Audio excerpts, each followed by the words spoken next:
Top Trump officials were set to attend a dinner at the vice president's residence at the Naval Observatory this evening. On the menu, a strategy discussion on how to handle fallout from the administration's own handling of the Epstein files. Now, after intense coverage, officials tell CNN that the dinner is now in flux. In fact, some people in the Trump administration say this dinner was never actually going to happen. Now, we stand by the story here at CNN. Either way, we don't know whether it's ultimately going to be called off or moved to another location, rescheduled. In any case, as we noted, Vance's office denied such a meeting was taking place.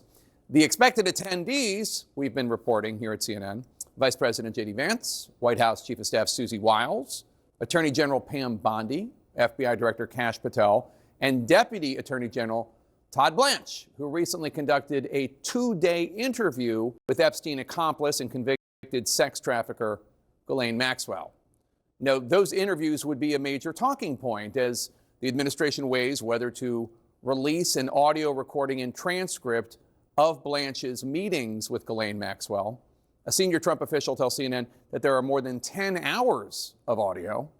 3 sources tell us there have also been discussions around Todd Blanche possibly holding a news conference or doing a high-profile interview about this topic, perhaps with podcaster Joe Rogan, who has been highly critical of the administration's handling of the Epstein case. A reminder that not all of these Trump officials have seen eye to eye on every one of these agenda items. Let's just say if the dinner happens, hopefully Susie Wiles would be a buffer sitting between Pam Bondi and Kash Patel. One official tells CNN that some in the White House worry that making the Maxwell interview details public would just further revive the Epstein controversy. So regardless of whether or not a strategy dinner happens, this does seem like a good opportunity for we here at The Lead to try to give the attendees something else to chew on. A sincere message and some notes, if you will, of what I think would help this whole controversy. Number one, put the victims above everything else. Many of you in the administration have been talking about Epstein victims for months, for years. Do you have any relationship with any of the women who were trafficked and abused by Jeffrey Epstein and Ghislaine Maxwell? This morning, the family of victim Virginia Giuffre issued a statement asking why no survivors had been invited to this dinner meeting. And some members of the family offered to go in Virginia Giuffre's place because she died by suicide earlier this year. They wrote, quote, "The victims' voices must be heard above all." That's the most important thing. Number two, stop acting like we don't know what you're doing. You could all release a bunch of Epstein documents this minute if you wanted to. Remove the names of the victims and do it. Go ahead. Instead, there's all this nonsense about leaving everything up to the court. The House Oversight Committee, led by Republicans yesterday, they're the ones leading the charge on this, issuing subpoenas to the Justice Department for files and information related to Epstein. We know that you can release documents right now. We know that. Number three, please stop acting as if you guys weren't the ones who promised to release these documents. You did. We were paying attention. Seriously, we need to release the Epstein list. That is an important thing. I think tomorrow, Jesse, breaking news right now, you're going to see some Epstein information being released by my office. It's sitting on my desk right now to review. A truckload of evidence arrived. It's now in the possession of the FBI. Why is the FBI protecting the greatest pederast, the largest scale pederast in human history? Simple, because of who's on that list. Put on your big boy pants and let us know who the pedophiles are. That's the FBI director. Number four, when and if you release any of these files, beyond the victims, of course, please do not protect any one person. If you're going to release names of Epstein associates who didn't necessarily do anything wrong, but they're mentioned in these files, then release all of those names. If you cherry pick, redact this guy, but not that guy, it's going to be worse. You're going to make it worse on yourselves. You will extend this whole thing. And of course, people will accuse you of a cover-up because that's what you will be doing. Number five, real transparency. Please don't take this personally. Leaders have proven untrustworthy when it comes to the Jeffrey Epstein scandal, going back decades. no one is going to get the benefit of the doubt. So please just release as much and as many of the transcripts as you can, as much of the audio as you can. While you're at it, please explain exactly why last week Ghislaine Maxwell was moved from a Florida prison to a much lower security federal prison camp in Texas. It was an uncommon move. It came right on the heels of her discussions with Deputy Attorney General Blanche. Really fishy looking. No explanation has been given. This is all just getting worse and worse for you. Number 6, in terms of the files, don't forget the Treasury Department documents on Jeffrey Epstein.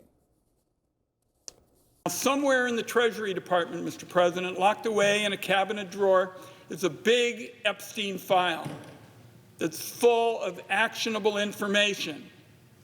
Follow the money details about his financing and operations that await investigation. That was Democratic Senator Ron Wyden of Oregon last month. He's not just speculating. Treasury Department officials under the Biden administration actually allowed Wyden's staff to view the files, and Wyden says they contain records relating to more than $1 billion sent to Jeffrey Epstein, plus a lack of timely suspicious activity reports filed by banks handling that money. Why would the banks not do that? He said the Treasury documents show that Epstein used multiple Russian banks to process payments related to sex trafficking. These are potential leads. Follow the money. And finally, our last bit of advice for you on this. Number 7, don't forget what this is about. This is about justice. It defies logic that Jeffrey Epstein and Ghislaine Maxwell are the only 2 people who had knowledge of or involvement in this vast sex trafficking ring, and yet they're the only ones ever brought to justice.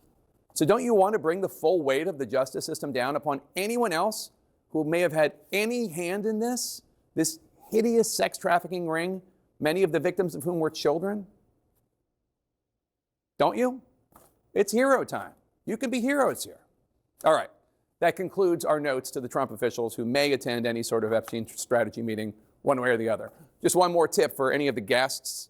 If you do go to Vice President Vance's dinner, don't forget to say thank you. He likes it when you thank him. Let's go to CNN's Kristen Holmes at the White House. Kristen, the White House is saying this dinner never was supposed to happen. It's all made up. It's all fake news. Well, Jake, I do want to clarify a little bit here because so many sources inside of the White House and inside of Vice President Vance's orbit had told us that this meeting existed. And no one is actually denying that they were going to have dinner tonight. What they're denying is that there was a meeting set to talk about Epstein's strategy. They are being very careful with how they parse these words. And because of the coverage, because of the fact that there was so much focus on the Epstein portion of this meeting or of this dinner, that is why it is now in flux. They are trying to figure out if they want to move it, do they want to cancel it altogether. But let's look at the facts here. Let's talk about who is going to be at this dinner. You have Susie Wiles, the chief of staff. You have Vice President J.D. Vance. You have the head of the FBI, Kash Patel, and you have the Attorney General, Pam Bondi. The last time we talked about a meeting that had Pam Bondi, Susie Wiles, and Kash Patel, it ended in an explosion where Dan Bongino, the deputy director of the FBI, stormed out after allegations he was leaking information about the Attorney General. That was all over the information release of the Epstein case. So the idea that there would be a dinner with all of these principals who the last time that they had this kind of sit down was explosive and not have a conversation about Epstein or the way that they would handle Epstein as they move forward seems a little bit out of sorts, particularly, as you mentioned, they are weighing a huge issue right now, which is whether or not to release the audio, to release the transcripts from that sit down with the Deputy Attorney General Todd Blanche and Ghislaine Maxwell. The thing to keep in mind here is that they are trying to take control of the narrative. And in order to do that, White House officials believe the entire cabinet, the entire of the administration has to be on the same page so they can be on the offensive instead of the defensive when it comes to Epstein, which of course is what we've seen for the last several weeks. All right, Kristen Holmes, thanks so much.